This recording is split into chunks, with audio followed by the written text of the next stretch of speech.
आप सभी ने लंबी यात्रा तो की होगी जिसके लिए आपने बस, ट्रेन, कार या फिर बाइक का सहारा लिया होगा। लेकिन क्या जब जुनून साइकिल से यात्रा करने का हो, ठीक ऐसा ही इंग्लैंड के रॉब ने भी करने का ठाना है और साइकिल से 25,000 किलोमीटर की यात्रा करने का फैसला लिया है।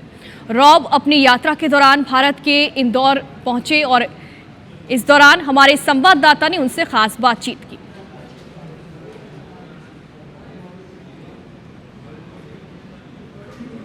Reckon that I've had more people supportive in India than other 14 countries that I've been to before added together. So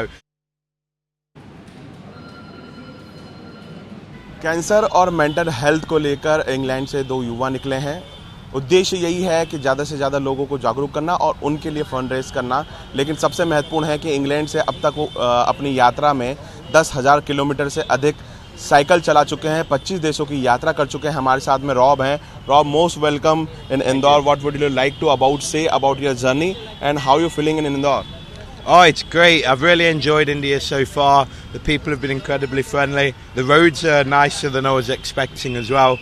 And you can see why Indore is called the cleanest city in India. They've done a real great job of making it an enjoyable place to cycle around. What would you like to say about the Indian people? They are supporting you, and what would you like to say in Indore people? What they are helping you?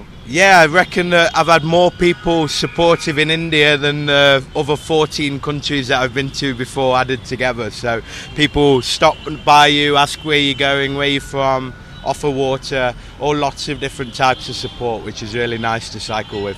Makes the days go a lot faster. ये यात्रा नेपाल से होते हुए जाने वाली थी, लेकिन 25 देशों की यात्रा करने के बाद में कैंसर और मेंटल हेल्थ को लेकर वो चैरिटी रॉब और निक जो हैं वो रेस कर रहे हैं। तो कहीं ना कहीं एक बहुत लंबी जर्नी है, सारे देशों से होते हुए निकल रहे हैं और उनका एक्सपीरियंस भी उन्होंने हमारे साथ शेयर किया है। संतोष जटवन के साथ रवि हेमराज सिसोदिया, इंदौर।